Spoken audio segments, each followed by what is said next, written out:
Hello everyone, William here from 222 Productions, and I am here to talk to you about the American Ninja Warrior Season 10 season finale, that is, Stage 2, Stage 3, and the final stage, in however long I choose to, because this is the grand finale, and I am not restricted by time limits, darn it. I got a lot to say, and I'm going to say it all. But either way, I'm going to start that clock right now. However, before I start talking about Vegas, there's a few things I wanted to say. First off, between the airing of American Ninja Warrior season finale and the filming of this video, I got a handful of videos of people saying, "Man, can't wait to see your review. Hope you rant about it." It's like, well, that's always a good sign. So I just kind of want to, usually I've been saying this at the end of the videos, but I kind of want to, I guess, put this at the beginning. And I just want to know, like, honestly, what's your thoughts? One thing that I've been doing in all these videos, both last year and this year for the A&W reviews, is that I've been putting polls in the corner of the video using the YouTube card feature, basically asking you what your thoughts were for each course featured. Because this is the grand finale, there's actually going to be two polls, one for Stage 2 and one for Stage 3.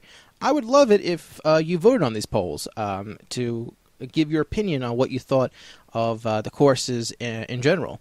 One thing that was interesting about reviewing A&W 9 last year was that the poll for Did You Like Stage 2 was actually the most popular poll of the entire season in terms of amount of responses that I got.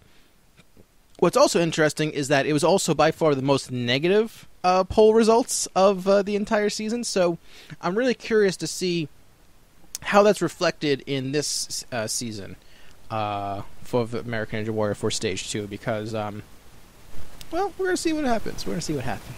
Some interesting stuff went down. I'm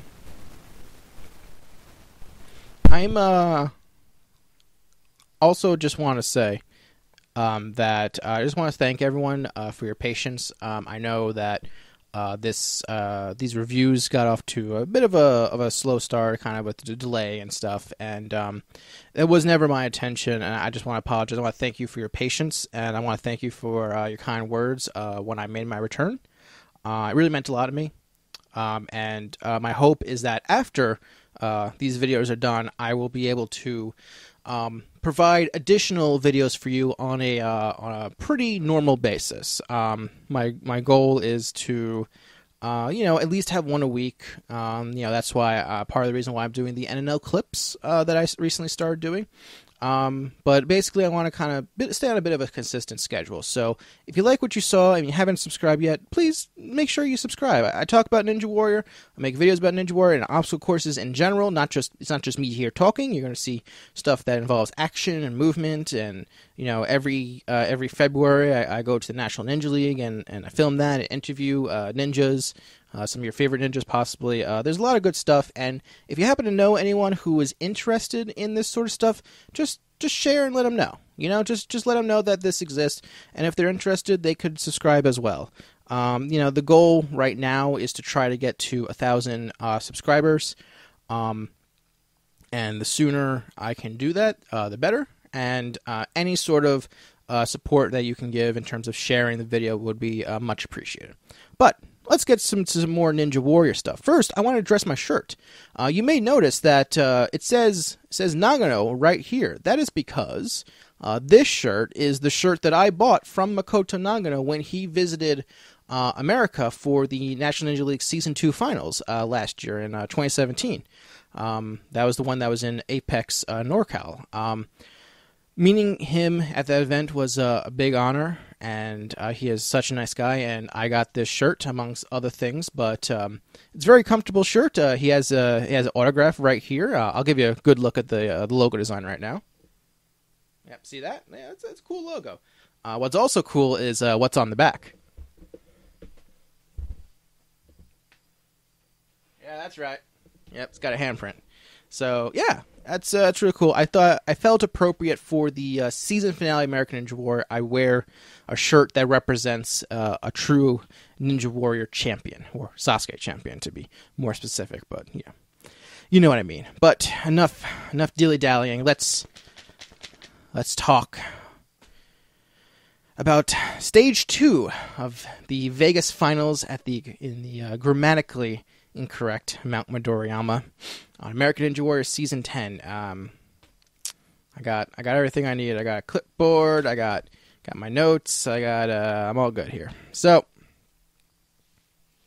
I've been trying to think about like how I'm actually going to like address this episode. How am I going to approach it? Because it's like, and I think the general decision is that I'm going to kind of just talk about the show in general, and then kind of just get through the course, get through the actual episode itself and like the people's runs, because I think by and large, in terms of my feelings on the show, it has less to do with the individual run. There's some things I'm going to bring up. Don't you worry. But it has more to do with just kind of like the show as a whole, if you would. Both in terms of what you saw on TV and what you didn't see on TV. So there's just I guess we could start off just by bringing up the course. So we had 30 people make it to Stage 2 this time around, and one of the interesting things is that we have some new obstacles. And the first obstacle is brand new for Stage 2, and that is the Epic Catch and Release. The Epic Catch and Release, you might remember, was originally part of the Dallas qualifier, both first and second round. And I wasn't a big fan of that in Dallas. Basically, on Stage 2, it is much bigger. And so you gotta grab the first bar, it swings like this, and you gotta go and jam it into that catch. And then when you transfer the second bar, you gotta move it, jerk it back to release it from the locking position it is, and then you swing to a landing platform so you can then move on to the next obstacle. So a few things first. First off, the name Epic Catch and Release is really bad. Calling things epic in this day and age is lame. It's a really lame name. Like, calling something epic, it's no longer cool to call things epic. Like, we're past that. We're way past that. You're so late to the party with calling this epic. Calling it giant, or it would have been bigger. Calling it mega would have been better. Calling it large, XL. Ooh, Catch and Release XL. Ooh, that would have been cool. There's other things you could have gone with besides epic. It makes me cringe a little bit. It's just so lame. And then I will say this when it comes to the Catch and Release, the Epic Catch and Release. I like this obstacle more than the Dallas version. I think it works better as a first obstacle for Stage 2 than the Giant Ring Swing. This one is a lot faster. You can still get caught in no man's land like the Giant Ring Swing, but it seems like something that is easier to fix. Because with the Giant Ring Swing, it seems like if you don't get in your first try, you're really stuck. But with Catch and Release, you can it seems a lot more straightforward to rebuild your momentum because you're only going in one direction. With the Giant Ring Swing, you can get all mixed up and moving in wrong directions and stuff like that. So Catch and Release, I think, is an improvement for Stage 1. I'm going to give it a thumbs up for that. Then we have the Crisscross Salmon Ladder as Obstacle 2. This is the returning obstacle. I remember I wasn't the biggest fan because, it's not as bad as a swap salmon ladder, but, it's something that's, makes the obstacle unnecessarily longer, like having two swaps. Like, you don't really need two swaps. You only need one swap, quite frankly. Like, the double salmon ladder would have been perfectly fine. Just have it so that you go to one side and you have to, halfway through the rung stop and then transfer to the second side. That's really all you needed. You don't need, you don't need to do back and forth. That seems excessive, quite frankly, in my personal opinion.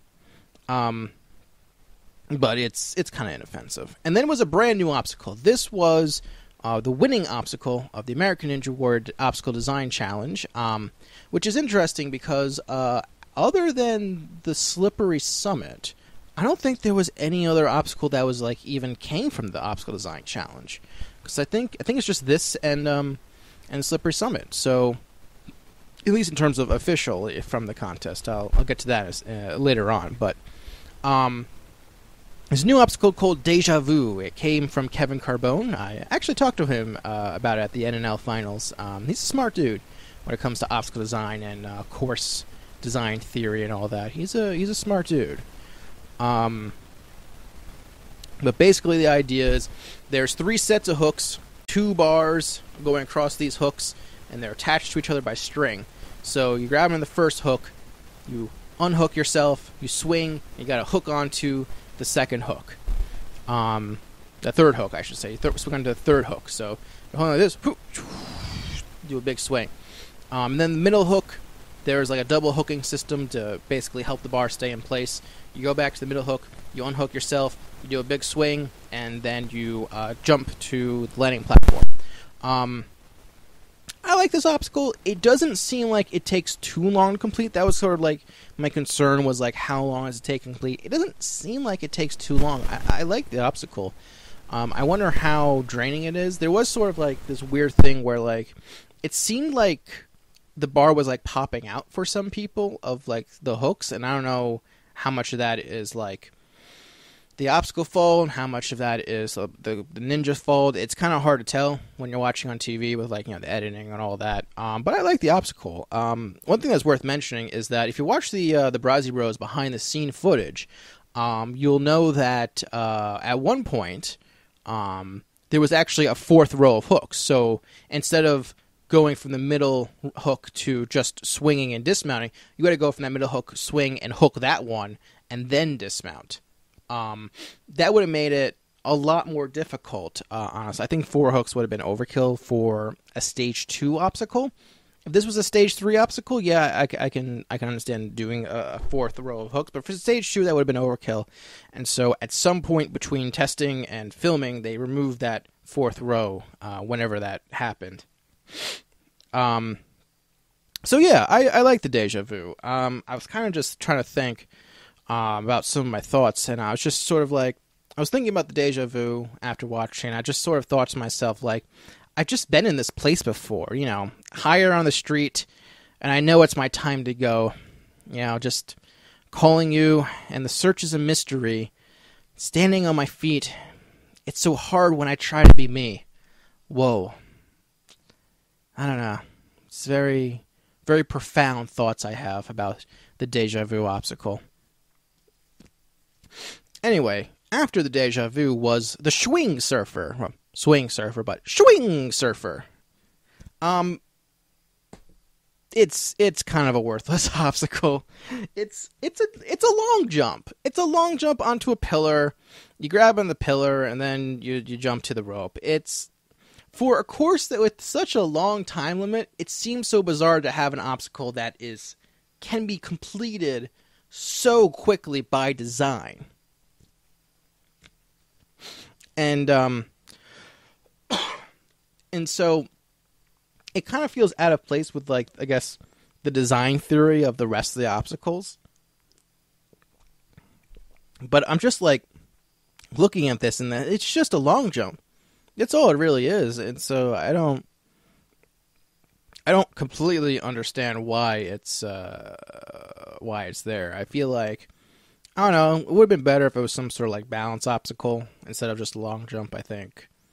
That would have been better, just sort of like, because there's a lot of like upper body stuff on the course, like something more lower body oriented than just, you know, a long jump and landing on a pillar would have been better. But that's just me. And then we have the return of Wingnut Alley. So, like, here's the thing. I like the Wingnuts. I think they're a cool obstacle. I don't understand why they are so excessive with these Wingnuts. Oh my god. 4 wingnuts, really big transitions. The last one rotates. I don't know why they still have the rotating line. I honestly, 2 seasons now, and I can't fathom why they have the last wingnut rotate, other than to make it harder. But, like, this course is hard enough. This obstacle is hard enough. I'm glad they made the landing platform wider. So I'm glad about that. But, like, I don't know. Like, for USA versus the World, they limited it down to 3 wingnuts to make it easier, because they probably realized, hey, we should have made this easier. But now for, like, the main show, they go ahead and make it harder again with the 4. Why you gotta do 4? I don't get it. I heard from people who were there that, like, apparently the wingnuts were tighter, so you needed to generate more power to swing. If that's true, then, like, I don't get why you would do that. But you don't need 4 wingnuts. You could have done it in 3. Figure something out. Like, it's too excessive. That's kind of the problem with this course. It's too excessive. It's too extra. It's too try hard, you know? Like, yeah. And then the final obstacle is the water walls. The water walls is a giant swimming tank, and in the tank are a series of 3 walls that you have to open. The first one is you got to open sideways. It is all the way on the left side of the wall, because it'd be easier for the cameras to see it.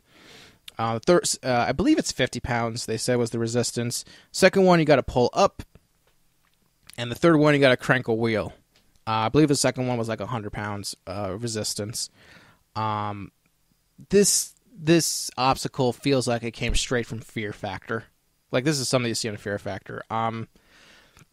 The cranking the wall part is completely ridiculous. It's stupid. It looks dumb.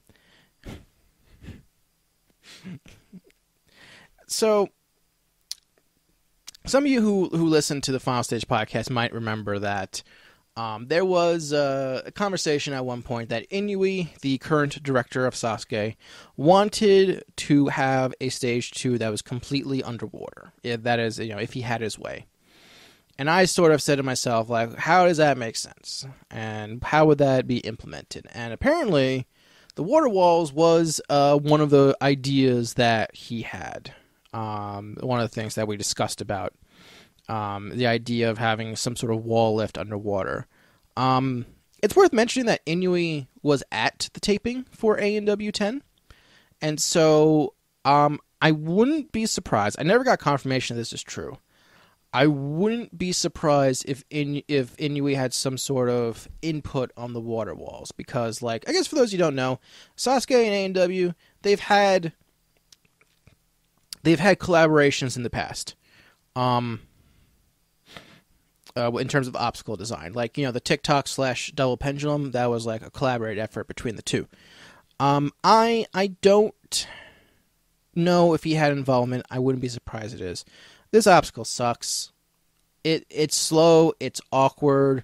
When they're at this point, they're so tired. Like, none of the people who made it to that obstacle actually swam. The others kind of awkwardly, like, try to tiptoe on their feet so they can keep their head above the water, or, like, they grab the sides. Like, no one actually swam through the obstacle, which I think was, like, the intention. But I think in practice, when you've already been, doing a course for so long, like, you tend to get a bit more tired and not really up to the swimming part. Of course, there's always the question of, like, what if a person can't swim? Like, that's sort of like a different skill set that's, like, not necessarily, like, fair to bring up. So, yeah, I'm not really much of a fan of the water walls. Every time I watched it when they got to it, which admittedly wasn't often, but just every time, I'm just sort of like, this is stupid. Like, this isn't entertaining. It's not entertaining to watch. And the other thing is, so this course has a time limit of 4.5 minutes, which is longer than last year. I remember when I first found out it was 4.5 minutes. I found out ahead of time, because I don't consider course spoilers personally.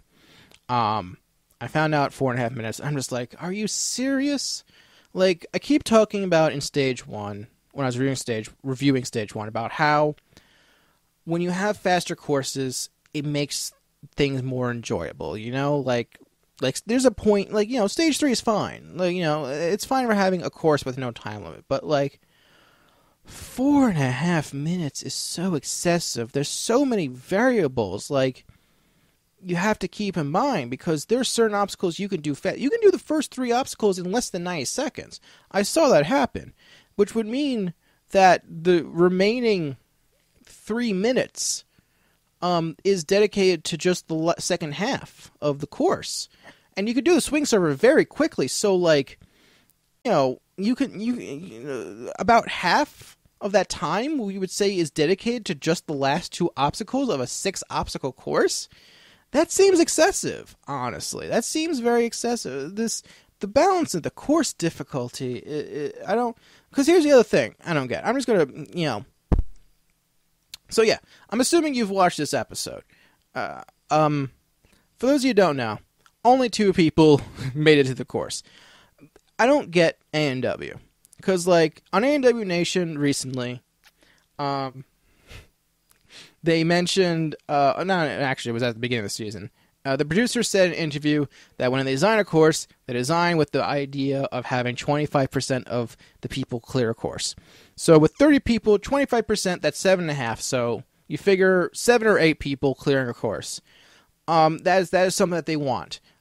They got 2 for this course, which is a lot less than 7 and 8 in terms of percentages.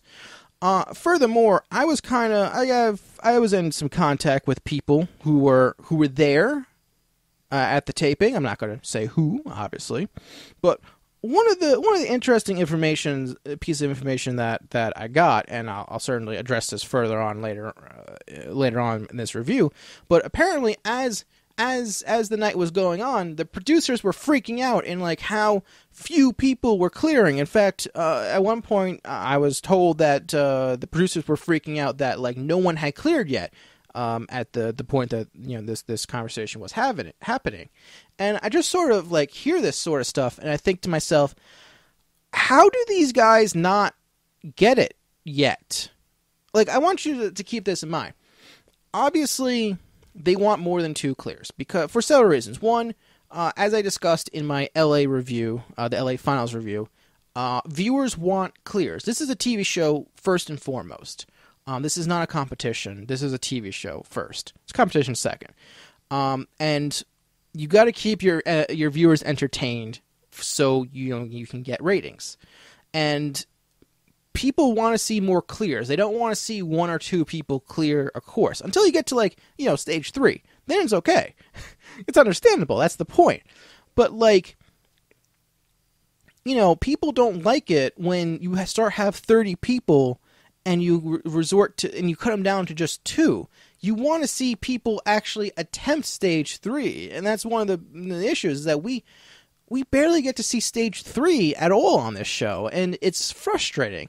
The obstacles on stage 3 aren't properly represented, and I imagine it might be a little frustrating for the production crew too, because they put all this effort in building stage 3 and designing stage 3 and designing all the obstacles, and some of these obstacles may not even get any sort of action, for that year, because so few people made it that far that, like, you can get, some of these obstacles just don't get a chance to shine. I'll get to that more when we get to stage 3.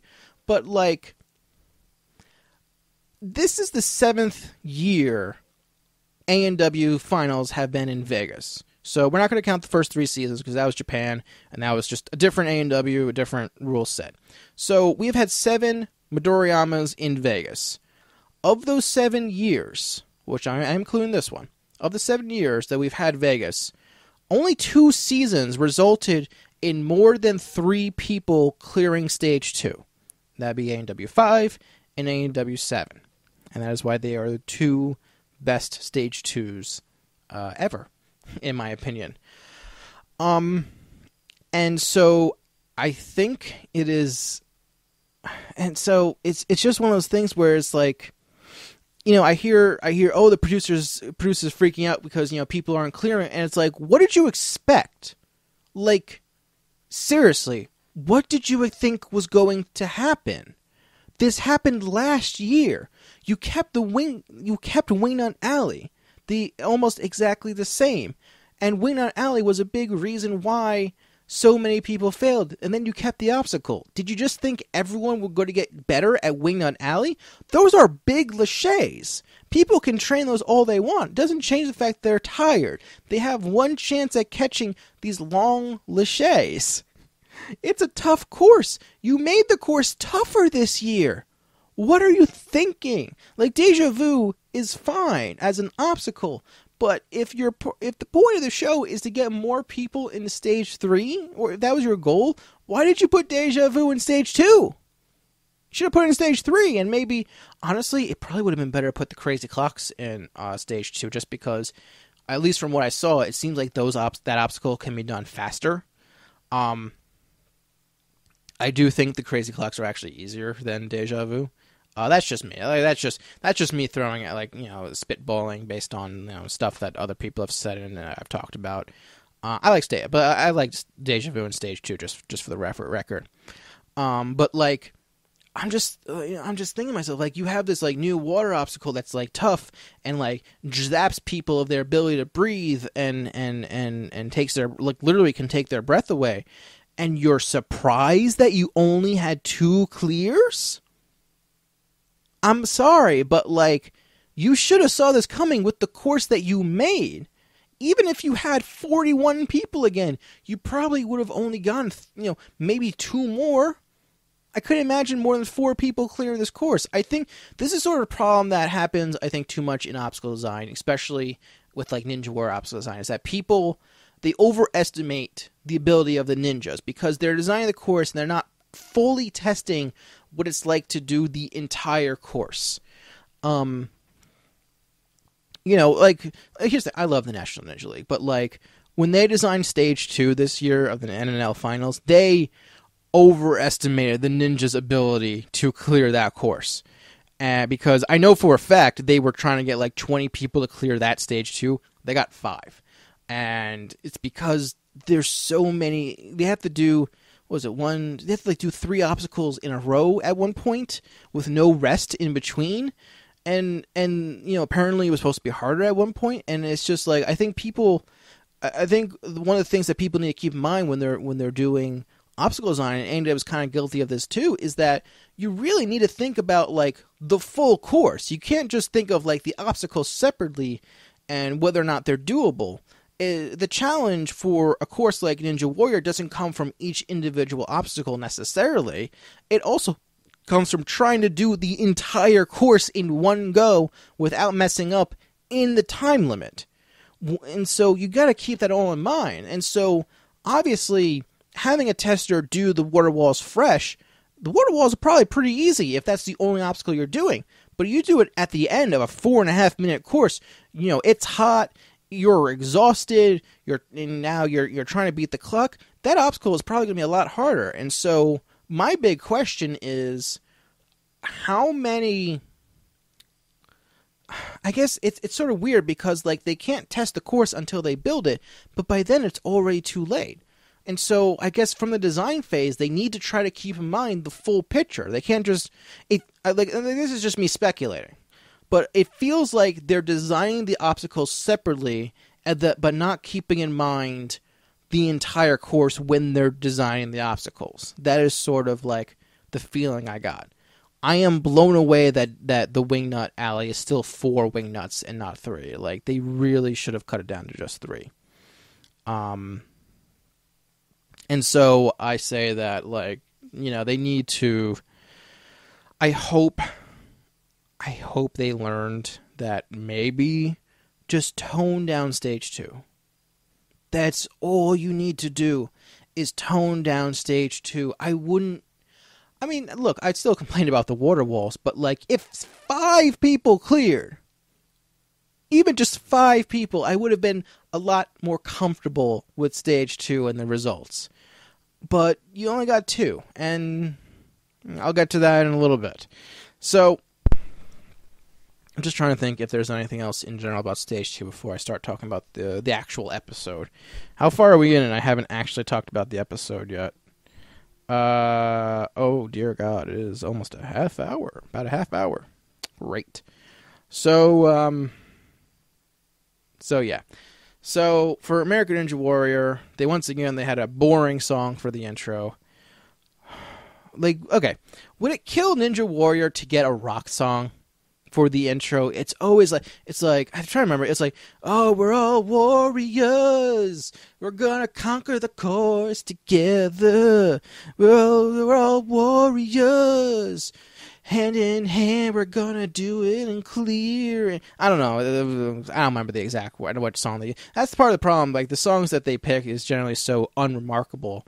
It's like, how about, like, just for once, like, they use a song for the intro of American Ninja Warrior that's like a rock song, you know, like, and have, like, in the background, have, like, instead of, like, having, like, the NBC narrator or whoever, have, like, Matt Eisman while the music's going, be like Matt Eisman's like, tonight, 30 men take on stage 2, featuring daunting obstacles and a demanding time limit. How much, like, that, doesn't that sound cooler? Hype up the show. Music helps, like, bring excitement. The intros are so boring and doesn't make anything that they do on that show seem exciting. Make the intros exciting again. Come on. I want to go.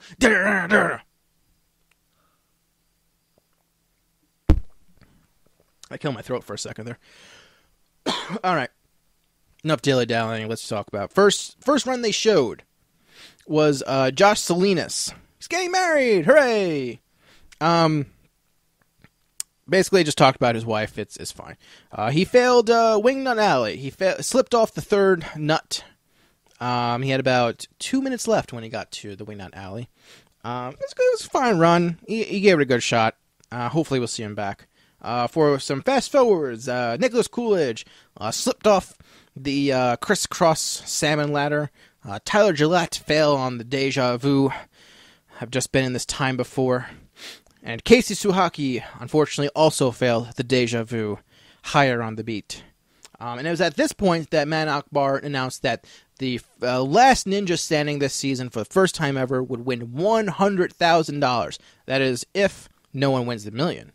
So if no one wins the million, we'll give out $100,000. I have some words about this. At the if you might remember at the preview, all the way back when this season started, the A&W preview episode, I basically said I have no real opinion on Last Ninja Standing. Well, now I got an opinion, so you're gonna hear from me. And then we had Daniel Gill, and the first thing I noticed was just his hair. His hair was all tied up in a bun, and, like, honestly, for a second, I thought it was a different person. I'm so used to seeing Daniel's, long flowing hair that when I saw it in a bun, I'm like, who is that guy? And I'm like, oh, that's Daniel Gill. Unfortunately, he popped out of the Deja Vu and failed. And I know it's the place to go. Very disappointing to see. Daniel, he's a good competitor. He just had the past 2 years. He had some rough goes at stage 2. This was, if I remember correctly, this was like one of those runs where it's like sort of he got like the safety wire stuck on the net on one of the hooks, and I guess you probably say that's more his fault than anything. You can save it when you get stuck on the Deja Vu, but like sometimes it seems tough. And then they did a flashback to Isaac Caldiero when he won the $1 million for some reason. Also before that they did like this montage of failures of all the big names that have failed so far on stage 1 and now stage 2. Bit weird, but whatever. And then a fast-forward segment that featured only Chris Welcheski. They recapped his story again, and then they showed him failing Wingnut Alley. So, unfortunately, his run came to an end there. Very sad. I hope he comes back and does even better next year and breaks that unfortunate pattern he seems to have between odd and even-eared seasoned A&Ws. Then they showed Jake Murray, and this was sad. Basically, he spent a long time on the first pole of catch and release. For some reason, like with catch and release, if you get like a good run at the very beginning, you can jam that thing in right away. He had trouble getting the first one locked in, and then when he went to go, he took a few tries to unlock the second one, and when he did, he just, I guess, sort of the impact from the swing or something caused him to lose his grip, and he ended up failing the first obstacle. I'll get back to that in a little bit. And then they had R.J. Roman, the musician. I'm glad he got a little bit of feature. They talked about his disease. I forgot what it's called. I apologize. Basically, he's got like unfortunately, he's got the discoloration of the skin with the white spots and stuff. I think that's the one that Michael Jackson claimed that he had. I never actually looked and see if that was true or not. Anyway, no, he's a cool dude. He did this cool thing on the salmon ladder where he flipped over, he did the big Wilczewski whip, and then he jumped to the other side. That was like from the landing pad. I'm officially dubbing it the flip, whip, and fly. So that's what I'm calling it. He did the flip, whip, and fly. So very impressive. Very, like, here's the thing. It's not showing off if it pulls off. So if it pays off. So it worked.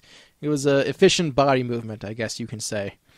He unfortunately ended up failing Wingnut Alley. This is the first run where I realized you can finish the first 3 obstacles in less than 90 seconds, because he made it to the swing surfer with 3:10 left. And then by the time he started Wingnut Alley, he had 2:10 left. I don't remember if it was started or got to, one of the two.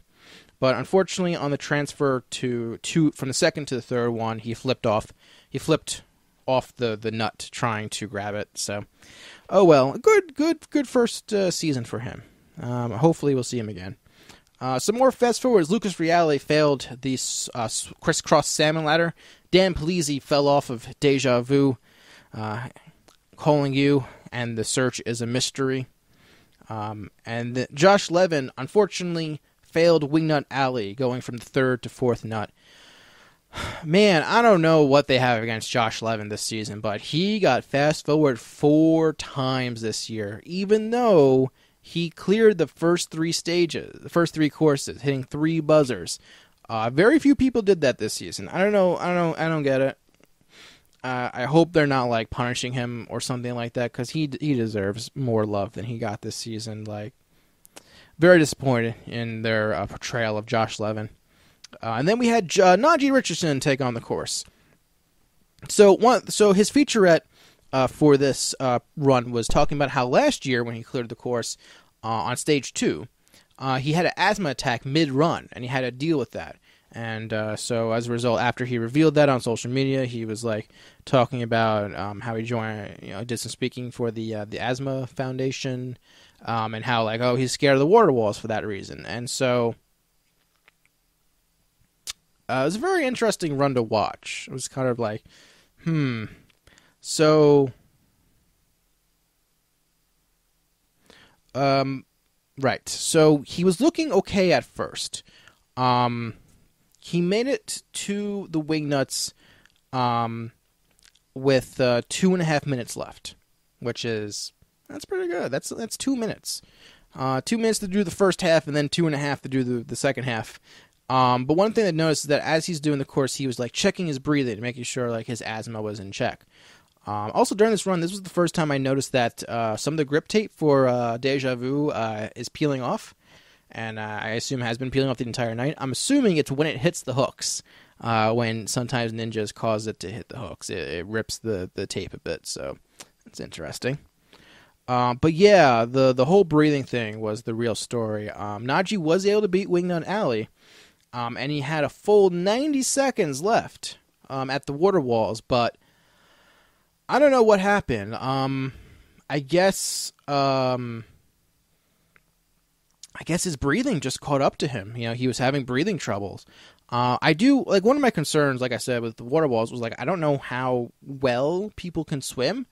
And I don't know, like, I don't know Nagi personally. I don't know if he can swim or not, or if he's like, because some people are also just afraid of water. I'm gonna assume Nagi can swim because they feel like they would have brought it up, when he fell into the water some years. So I'm just gonna assume he can. But yeah, he was having a lot of breathing. He had a lot of trouble staying underneath the water. It seems like his asthma might have caught up with him. I gotta remember, like, it's hot, it's dry, like that sort of stuff. I can relate with the asthma stuff.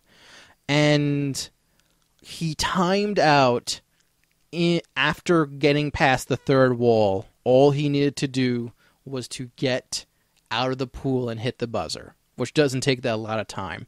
He was maybe 3 seconds off pace. 3, 4, maybe even 5 seconds off pace. And the whole 90 seconds was very painful to watch. It was so painful because, like, he was grabbing onto the edge. Like, he wasn't swimming. Like I mentioned, no one really swam in the water walls. He was holding onto the edge, trying to, like, tiptoe on the floor. He had real struggle opening the doors. I don't know. Obviously I don't know what was going on through his head. He actually just posted on social media that, like, it hit him hard.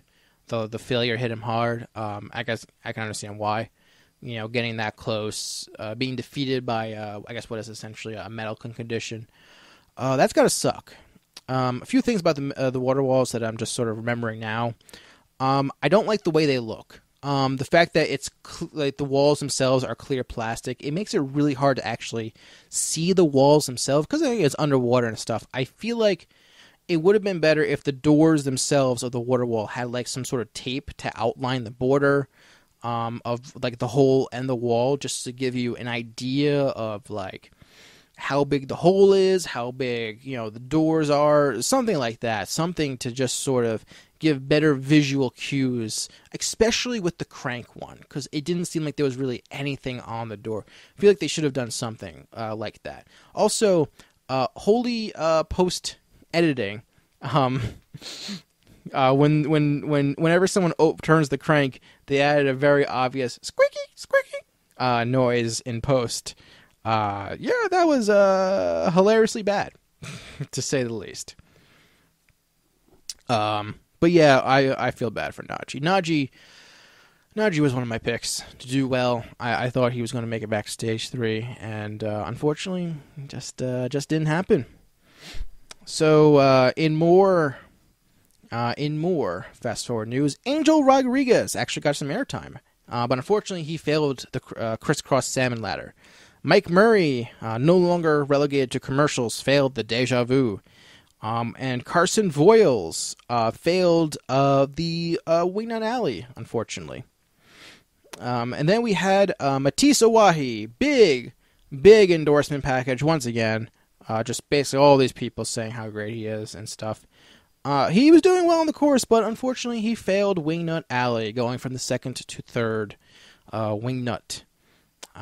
Didn't really work out, unfortunately. But yeah, you know what? He's got a long Ninja Warrior career. I imagine he's going to be on the show as long as the show is still around. Oh, sorry about that. So I think he'll be back and he'll do well. So no doubt that from what we'll see from him. And then we had Thomas Still. So we did a fail recap on the show, and then some more fast forwards. Thomas Stillings failed the Deja Vu. Calling you and the search is a mystery. Mike Myers finally got some airtime. Also failed the Deja Vu. Standing on my feet. And then Hunter Gerard, unfortunately, also failed the Deja Vu. It's so hard when I try to be me. Yeah. And it was at this point that they mentioned Kevin Carbone in the design contest and all that. Then they showed Sean Bryan, who finally got a profile piece. This was the first profile piece Sean got all season. He didn't get... Yeah, we'll talk about it a little bit more. But yeah, so Ali showing him love. Unsurprisingly, he skipped rungs on the crisscross salmon ladder. He's gotten really good at the salmon ladder. Very impressed by him. He had a minute 8 at the water wall. He was, when he got to the crank, he tried to keep his head above water to crank it. And again, like in similar with Nagi, he was like, he wasn't really swimming as much as he was like walking through the tank, and it's like, I mean, just swim. Also, I don't know if this was like against the rules or something, but like when you get to the water walls, why wouldn't you just jump across the water to get as close to the first wall as possible? Like, just jump. Like, obviously they wouldn't want you to jump over the wall, but like just jump as far as you can. Like, I think they all kind of like just stepped down into the water, but like just jump. It makes more sense. Like, it must have been a rule. That's the only thing I can think of. But yeah, Sean Bryan cleared with 21.7 seconds left. We'll get back to his run in a minute. So yeah, he's moving on. And then Zach Day got a commercial run, and he failed Wingnut Alley. He slipped off the third wingnut, similar to what happened with Josh Salinas. Unfortunately, this is a commercial run, so it's hard to remember everything that happened. But that is what happened. Hopefully he comes back. I'm sure he will. And then we had Adam Rail. Hey, we haven't seen him since qualifiers. I'm very disappointed in the way they handled some of Adam Rail and like Nick Hansen not really getting all the love. They gave him stats, talked about how he's one of the favorites, but unfortunately he slipped off the salmon ladder, so he's out. I feel like Adam Rail is like, he's like one really good season away from like being a top star. He's not there yet. He needs. I know it's crazy, like, because he did the mega wall, but like he needs to make stage 3 and like maybe like be the last ninja standing to truly stand out on TV.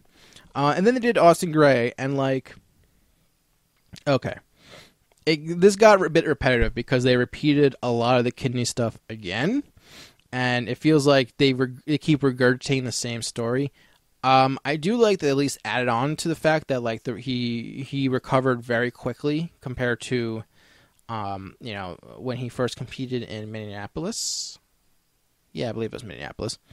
And so I think that like that part was appreciated. They talked about it on the podcast. But they probably should have just mentioned that part and not like kind of just rehash the giving kidney to his friend again. Like, it's great that he did that, but like we've heard it a few times now, and you're just kind of just repeating yourself. He got similar to Jake Murray. He ended up getting stuck on the catch and release. He was able to eventually clear it, but that might have drained him a bit. Unfortunately, he went out on the Deja Vu. And I've just been in this place before. It just feels like it just keeps happening over and over again, the Deja Vu. Deja Vu. And then some more fast forwards. Eric Middleton, if he cleared, Matt Akbar would have had to eat mealworms. Unfortunately, he busted his nose on Deja Vu and went out on the obstacle. So I guess he knew it was his time to go. But no, that sucks. Like seeing the bloody nose, and it's like I hope he didn't break it. Then they showed Drew Knopp, who failed the Wingnut Alley, and Ethan Swanson, who also failed Wingnut Alley. And then they showed JB Ron. They did a recap of his stage 1 run, appropriately enough. For some reason, he had a T-Rex in the crowd amongst his supporters. I'm not sure who that was. I want to say it was Rico, but just going by people who I know has a T-Rex costume, but it could have been anyone. So that was just random. He was looking good.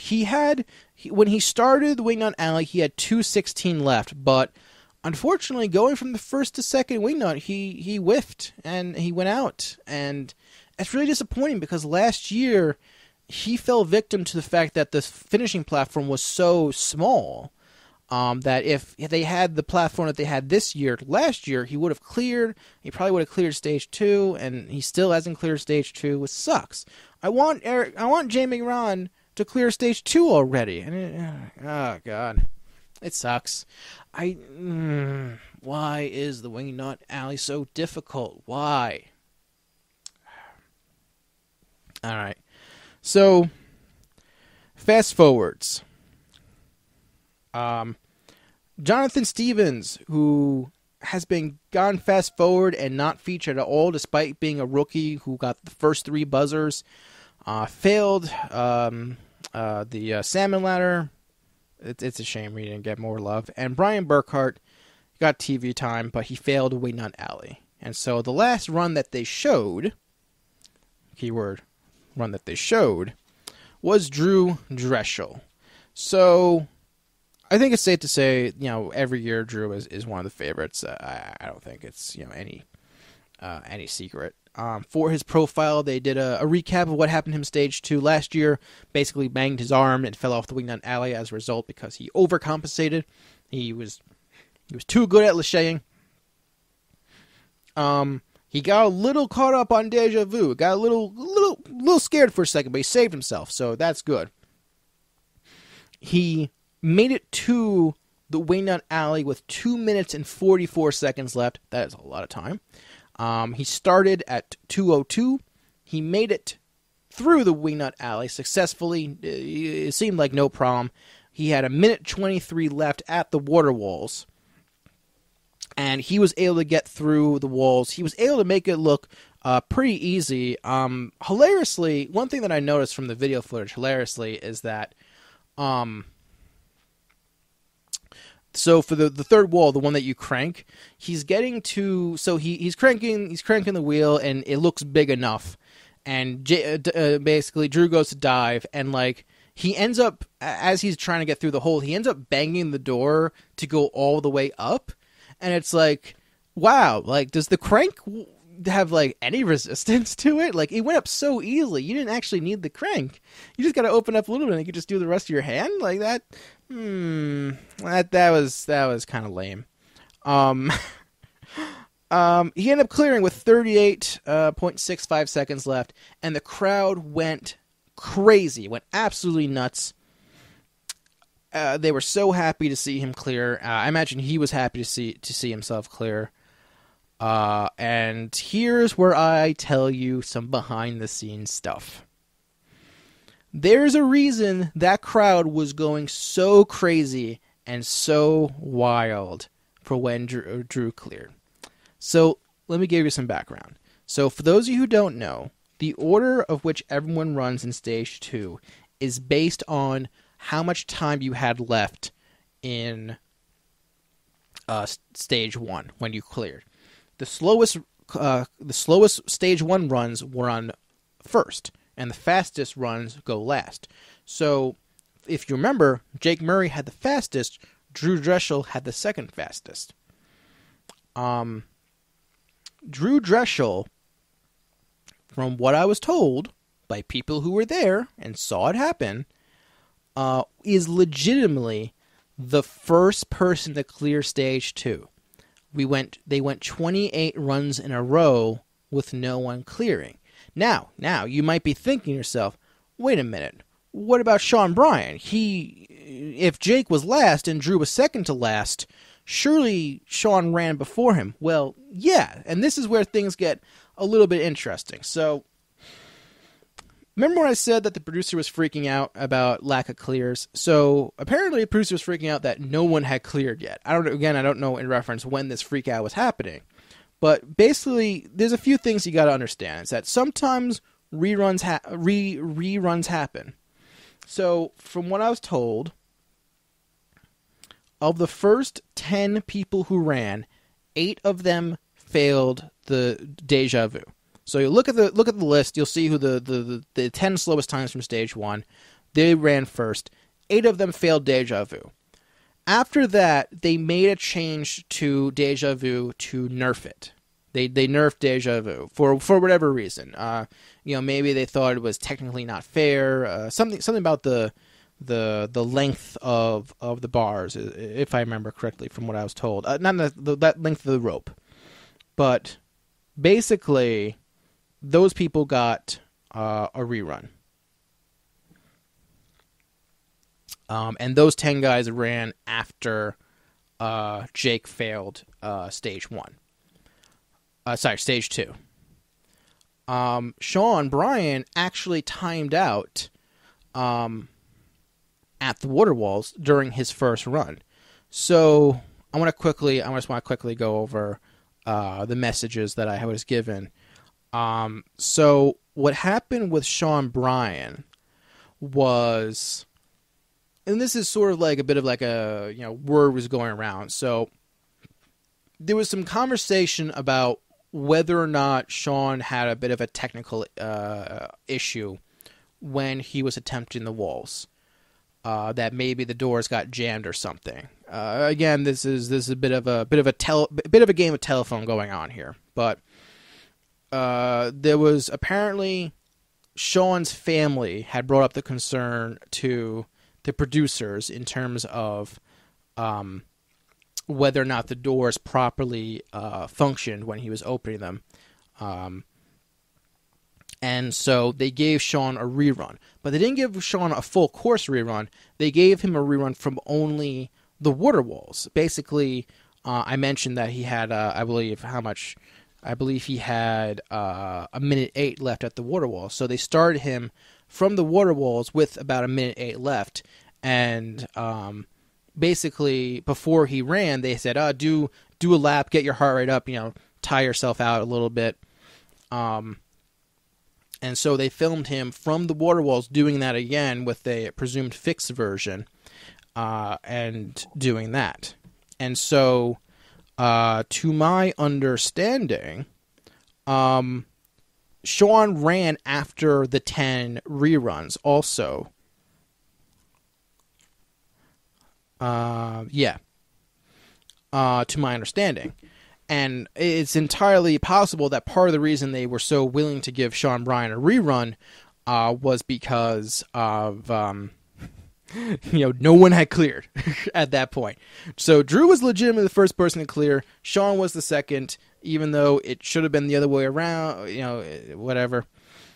But yeah, there was some creative editing with Sean Bryan's run. And I wouldn't say it's his fault. If there was something wrong with the water walls, then he deserves a rerun. And, that's up to the producer's discretion of how they want to institute the rerun.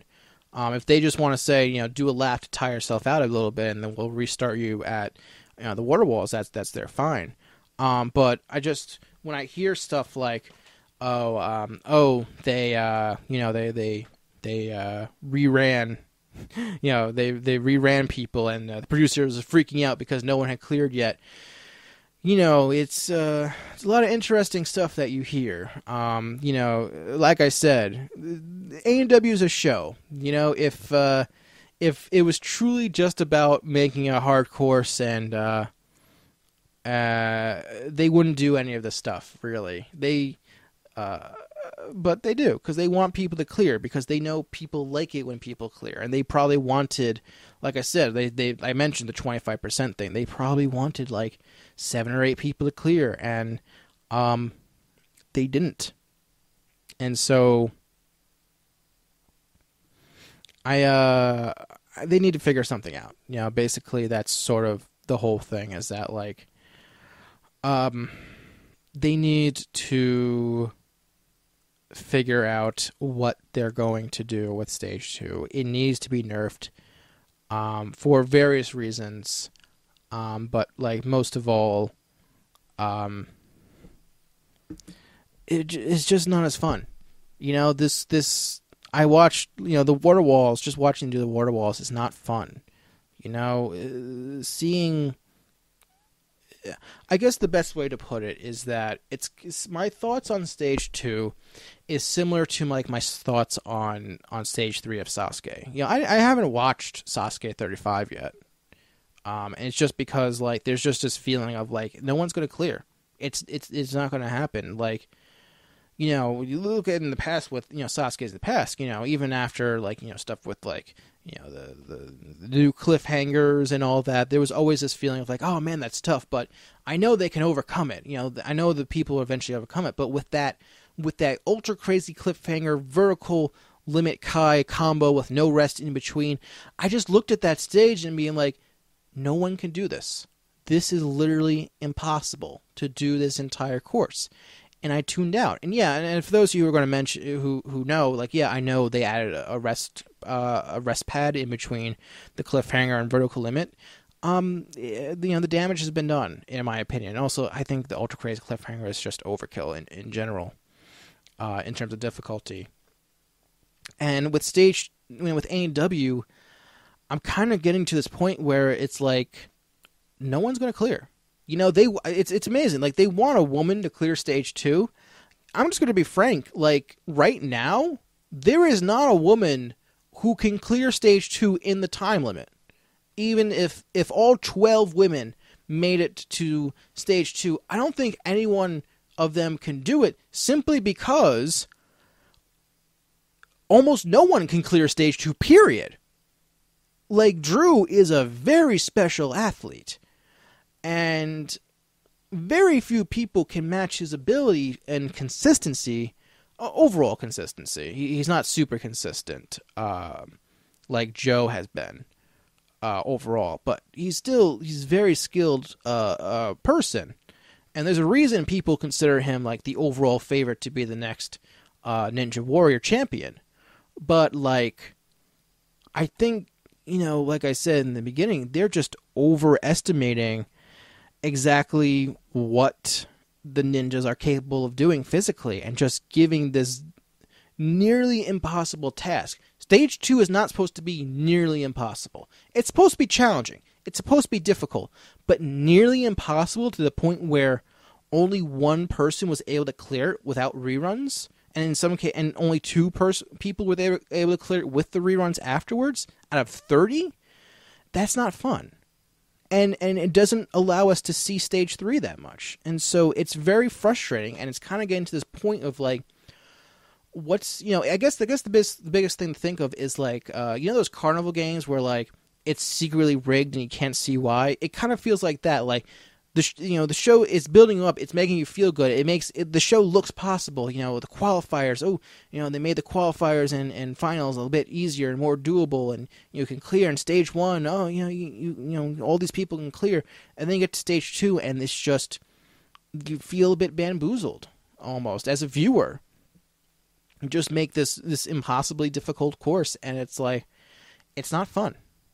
And people don't like to be tricked. And it kind of feels like, you know, they're tricking us. Stage 2 is not supposed to be nearly impossible. Stage 3 is supposed to be nearly impossible. Stage 3 and 4 is where you're supposed to get to nearly impossible levels. Stage 2 is not supposed to be that level because there's still 2 more stages. You need a progression, you know? Like, imagine how much it would suck if only like 5 people cleared stage 1 for A&W purposes. Sasuke is a different story. It's a different show. But for A&W purposes, like, just think about it, you know? It's frustrating. It's very frustrating. But right here, I have a list of the full results for Stage 2. I'm just going to run them off really quickly, based on obstacles. So we had one person fail the epic catch and release, and unfortunately that was Jake Murray. We had 5 people fail the crisscross ring toss. The crisscross salmon ladder. My bad. I got Ninja versus Ninja on the mind. The crisscross salmon ladder. That is Aaron Rail, Angel Rodriguez, Jonathan Stevens, Lucas Reale, and Nicholas Coolidge. 10 people failed the Deja Vu. And I've just been in this place before. And that is Casey Suhaki, Mike Murray, Dan Polizzi, Thomas Stillings, Mike Myers, Eric Middleton, Hunter Garrard, Tyler Gillette, Austin Gray, and Daniel Gill. No one failed the Schwing Surfer. We had 11 people fail the Wingnut Alley in the form of Brian Burkhart, Chris Wilczewski, Drew Knapp, Ethan Swanson, Jamie Ron, Josh Levin, Josh Salinas, Carson Voiles, Matisse Owahi, RJ Roman, and Zach Day. One person failed the water walls, and that is Nagi Richardson. And we had 2 clears, the fastest being Drew Dreschel, and the second fastest being Sean Bryan. Those are the official results for American Ninja Warrior Stage 2.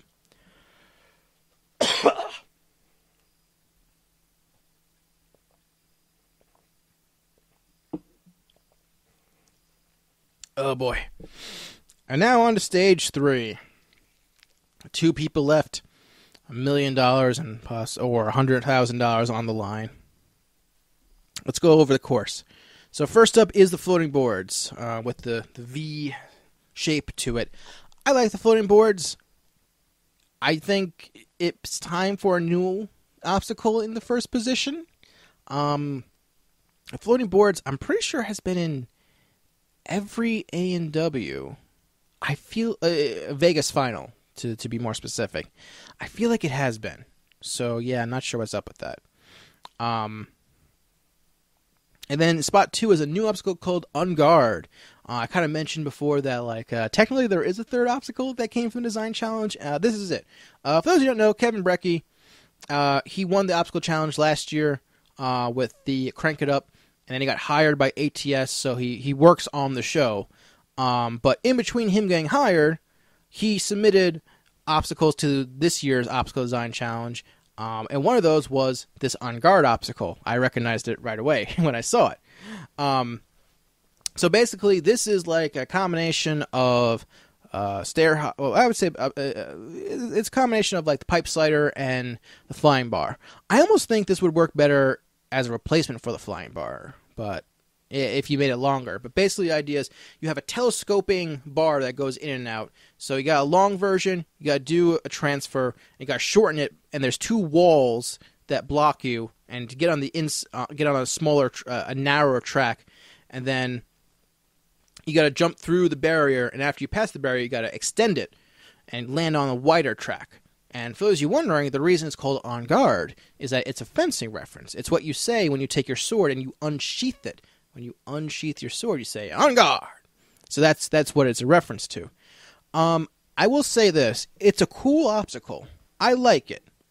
I think the way it was filmed didn't do the obstacle any favors.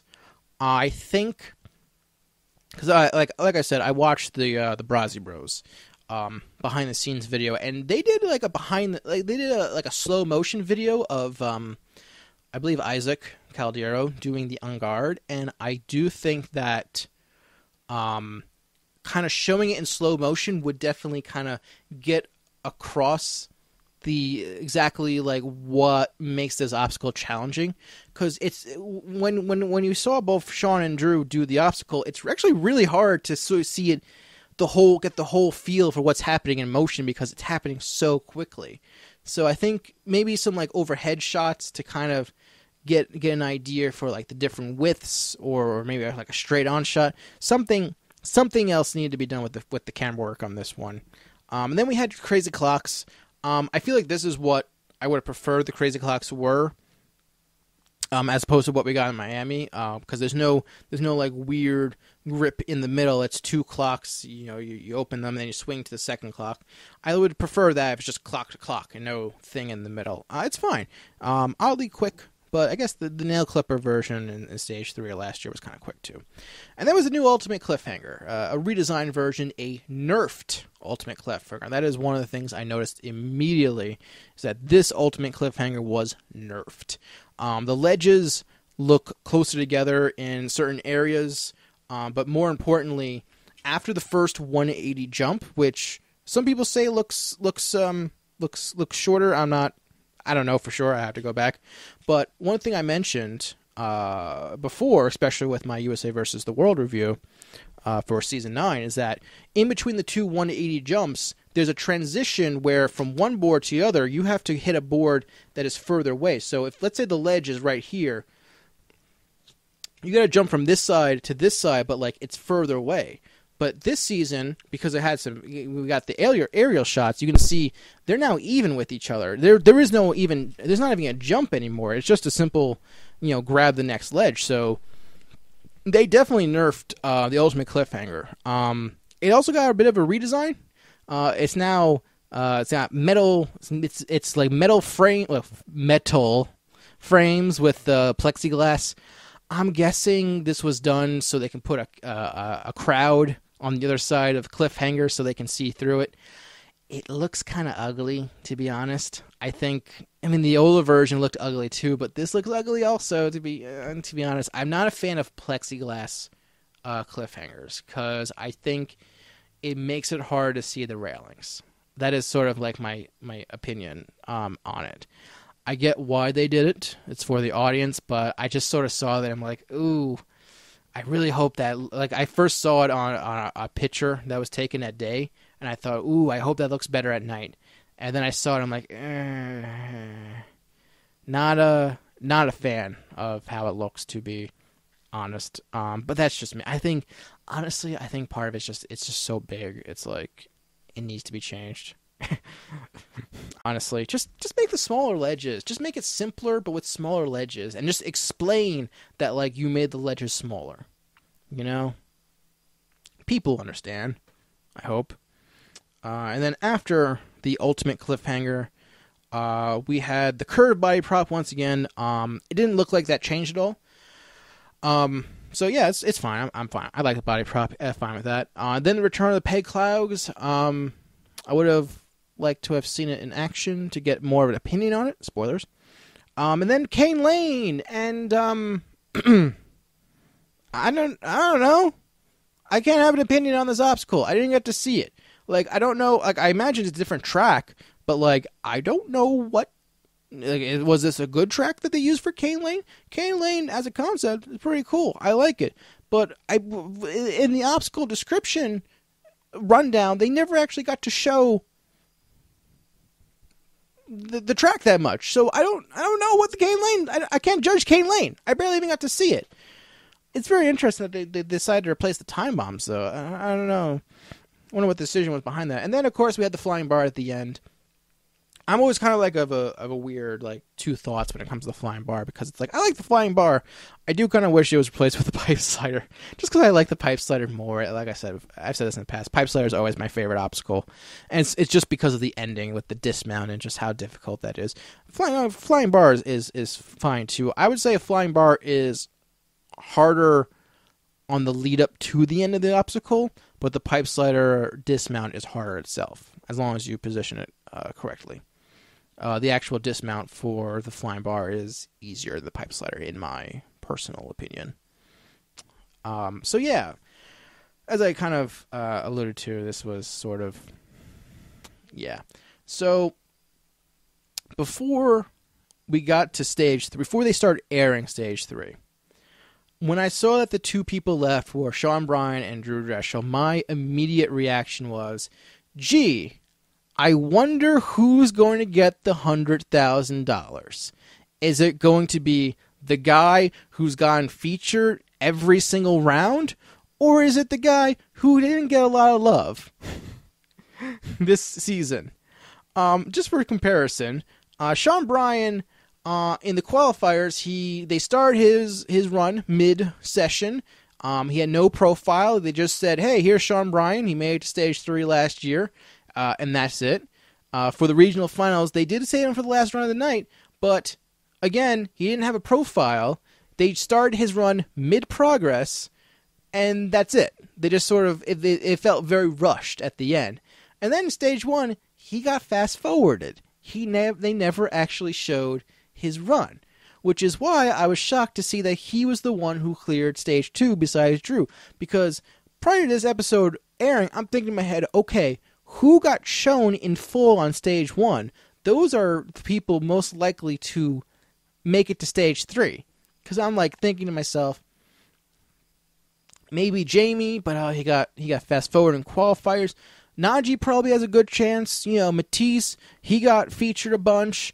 Daniel Gill got all his runs shown. I'm working in my head, and then Sean Bryan gets shown. It's like, where did this come from? Like, you didn't hype him up at all, even though he made it to stage 3 last year.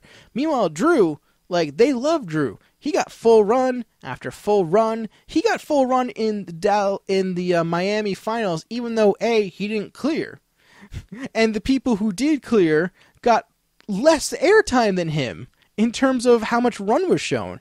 Because they showed 9 obstacles with him. With the people who cleared, they only showed 6 obstacles. They were always starting in the 5th obstacle. And so it's like he got all this love. You know, he was the last run of Miami, even though he failed. They showed him a bunch of times. You know, he got the second and last run on stage 1 because he was the second fastest person. it was so obvious that Drew was going to be the last man standing, because I firmly didn't believe, because if Sean Bryan was the last man standing, they would have hyped him up more all throughout the season, but they didn't. And so, yeah. The other thing that's worth mentioning is that they were keeping in mind the last ninja standing, the last man standing, whether or not they'll need the rule. They when Sean Bryan went up, they mentioned that he's the only person to hit 4 buzzers this year, which is true because Drew failed the Miami finals. And when Sean stepped up to start his run, they put a timer on the screen, and immediately I said, they're both going to fail the same obstacle. That is the only reason why they would put the clock on the screen. And I was right. We'll get to that. Sean Bryan, I mean, he was looking. The run was so short. He failed the final 180 jump of the cliffhanger. He grabbed the last ledge and slipped right off. It sucks. I forgot to write what the time of the beat was for Drew, but yeah, I do respect Sean basically saying like, yeah, I expect Drew to beat me. Much respect. Like, he was never rooting against Drew, and that's always nice to see. And so then Drew happened, and basically before his run, they did like a big recap, like, oh, here's all the stuff we saw this season, and all that jazz. And then Drew's run happened, and this is where I actually formed an opinion about the last man standing rule for Ninja Warrior this season. Drew, by his own admission, rushed through the first 3 obstacles to clear them as quickly as he can. After clearing the crazy clocks, he looked at his girlfriend April. He took out his headphones and said, "Did I beat Sean's time?" And April looked back at him and was like, "You're okay. You're all good. You're cleared. You're in the clear." And then he went to go do the cliffhanger. By his own admission, he spent less time resting in order to make sure he beat Sean's time. So when he attempted the ultimate cliffhanger, he had exerted extra energy. And he actually ended up failing at the exact same spot that Sean did, the very last rail. He slipped off that also. It makes me wonder if, I don't know, something with that rail or if it's just a coincidence. It could be either or. I think it's kind of crappy that, like, the $100,000 rule really affected his run. I would say that, like, I think some people might say, oh, they should make it so that Drew doesn't know what time he has to beat. But, like, I mean, his girlfriend, I imagine, has a watch, or she has a phone with a stopwatch on it. She could have been timing Sean for him. They didn't, like, regardless of whether they told him the time to beat or not, there would have been people on the sideline keeping track of time for him regardless. And he probably would have done the same strategy anyway. But essentially he sacrificed the way that he worded it in the interview. It made it sound like he was willing to sacrifice the chance to get $1 million to guarantee himself the 100,000. And I don't say I necessarily blame him, but that is, it's a bit of a bummer as a show goes, as far as watching goes, as a viewer. Because I would have liked to see Drew clear, but I don't know. There's always seems to be some sort of, I mentioned this before in the comments of one of the videos. It always feels like there's some sort of mental reason why Drew fails, at least in A&W. Sasuke, not so much. There's always some sort of mental reason why Drew fails, for the most part. A&W 3, that doesn't count. That was a freak accident. A&W 4 and 5, he fails the same spot. He fails the dismount of the unstable bridge. That is purely a mental mistake. He messed up the dismount both times. A&W 6, I believe, is when he failed to qualify for Vegas because he was going too fast on the course. That's a mental mistake on his part. AW 7 is like the one time I would say it wasn't a mental mistake. He just he burned out on the hang climb.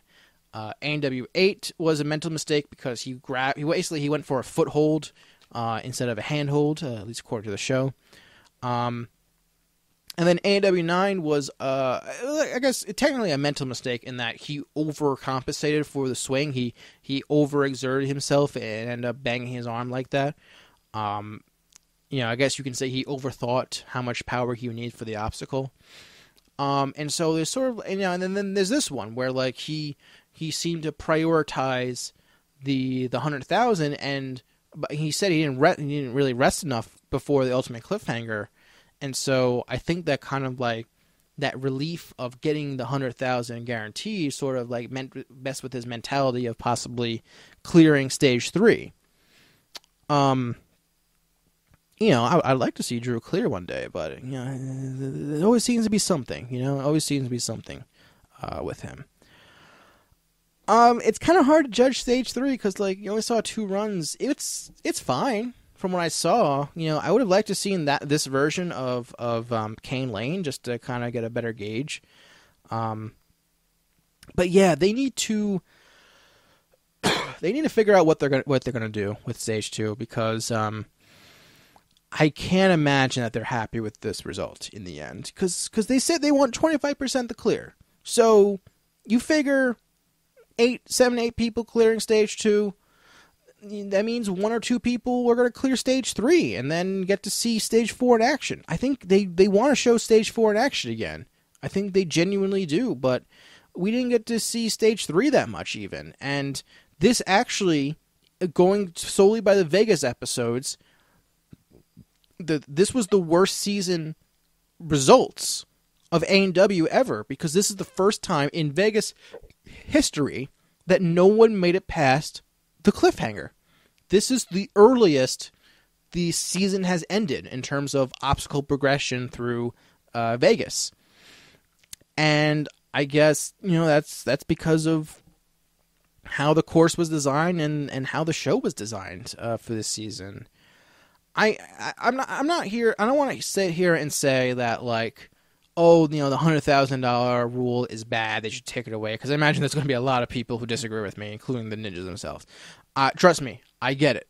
I get why you want the $100,000. But like, I think something needs to be done. So I don't know what, but I feel like something should be done from the mentality standpoint, or maybe it's just the competitors need to change the mentality where they still need to go for the $1 million and not really think about the 100,000 if they want the $1 million. They can't be tempted by the 100,000 if they want the $1 million. I don't know what the solution is for the last man standing rule because I'm not going to sit here and say they should take it away, but like something needs to change, whether in the competitor mentality or like the way it's implemented in the show. I don't know. Very weird. It's just very weird in my mind. So yeah, that's everything. Like I said, let me know what you thought of stage 2 and stage 3. I know it's yeah.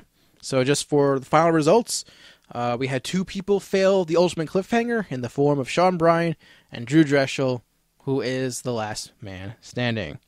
And I'm going to stop the clock. Finally. Oh, dear God. Oh, God. I just looked at what time it is. I don't think I'm going to edit this in time to get it uploaded tomorrow. I didn't want to upload this on Friday, but that might be what I have to do. So, let me know what you thought. For the season overall, I just want to say, like, this was a good season. I don't hate A&W. I like A&W. I like this season. This was overall a good season. Dallas Finals, whatever. My problem is in the way the show themselves handled themselves.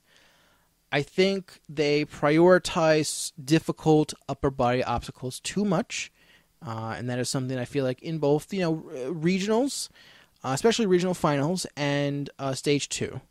I think they need to tone back the difficulty of the obstacles sometimes. People want to see clears, and I don't want to be in a situation where we just year after year we're just seeing the ratings decline more and more as, people just don't clear the course, and we have repeats of Stage 2 every year. Because this is the third year in a row this has happened with Stage 2, quite frankly. And so there needs to be a change. They need to change. The show itself needs to change its course philosophy.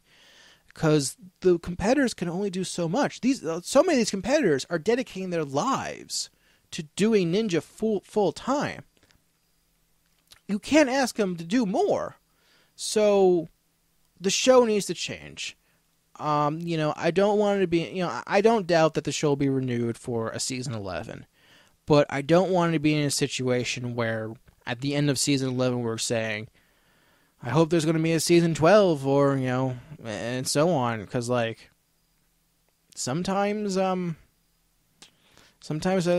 ratings were a bit worrisome this year. And I don't want to be, for the sake of everyone involved, I don't want there to be a situation where people look at the ratings and say, a bit worrying. Yeah, it's a bit worrying.